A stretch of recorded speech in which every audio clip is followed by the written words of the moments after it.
കരുനാഗപ്പള്ളി പാവുമ്പ കാളിയൻ ചന്തയിൽ നിന്നും പിൻവലിച്ച ബിവറേജസ് ഔട്ട്ലെറ്റ് മൂന്നാമതും തിരിച്ചെത്തുന്നതിൽ പ്രതിഷേധം ശക്തമാകുന്നു. ജനങ്ങളോട് ചെയ്യുന്ന വലിയ കടുത്ത ദ്രോഹമാണ്. നമുക്കറിയാം, കേരളത്തിൽ ഇപ്പോൾ മദ്യത്തിൻ്റെ മയക്കുമരുന്നിൻ്റെ അടിമകളാണ് നമ്മുടെ കുഞ്ഞുങ്ങൾ.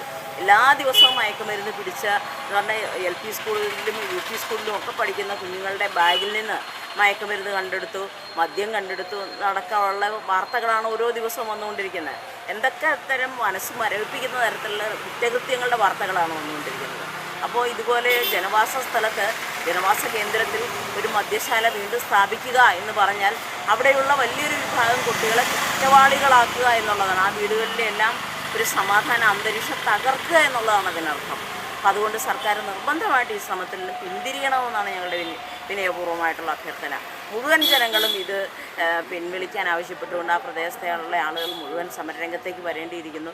ഇതിപ്പോൾ ഒരു പ്രതീകാത്മകമായ ഒരു സമരമാണ്. പ്രത്യേകിച്ച് വർക്കിംഗ് ഡേയിൽ ഈ സമയത്ത് കൂടുതൽ ആളുകളെ കിട്ടാത്ത ഒരു സമയമാണ്. രണ്ടാം ഘട്ടം ഞങ്ങൾ ഇത് ക്യാൻസൽ ചെയ്ത് വീണ്ടും ഞങ്ങളെ മൂന്നാമത് വരുത്തുന്നതിനെതിരെയാണ് ഞങ്ങൾ ഈ സമരം ചെയ്തത്. അതുകൊണ്ട് അധികൃതരുടെ ഭാഗത്തു നിന്ന് ഇത് ശ്രമം ഉപേക്ഷിക്കുന്നത് വിനീതമായി അഭ്യർത്ഥിക്കുന്നു. ഞങ്ങളുടെ ജീവിത മാർഗം മുഴുവനാണ്. ഞങ്ങൾക്ക് പുറത്തോട്ട് ഇറങ്ങാൻ പറ്റില്ല. അതാണ് ഞങ്ങളുടെ ബുദ്ധിമുട്ട്. ഞങ്ങൾ അയലത്ത് വീട്ടുകാരാ മാത്രമാണ് വന്നിരിക്കുന്നത്. എല്ലാവർക്കും വരാൻ അസൗകര്യം ഉണ്ട്. എല്ലാവരും ജോലി പോകുന്നവരാണ്. അതുകൊണ്ടാണ് എല്ലാവരും എത്തുന്നതാണ്. ഇനി ഞങ്ങളെ വീണ്ടും ഒരു സമരത്തിലേക്ക് മാറ്റുന്നതെന്ന് വിനീതമായി അഭ്യർത്ഥിക്കുന്നു. വലിയുടെ വാതലാണ്. എനിക്ക് 3 കുഞ്ഞുങ്ങളാണുള്ളത്.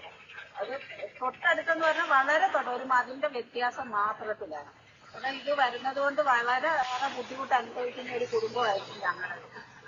പിന്നെ എപ്പോഴും വീട്ടിൽ ആൾക്കാർ കാണണമെന്നില്ല, അതിനൊറ്റയ്ക്കായിരിക്കും ചില സമയങ്ങൾ. ഇത് വന്നു കഴിഞ്ഞാലുള്ള അവസ്ഥ എന്ന് പറയുന്നത് അതിഭീകരമായിരിക്കും.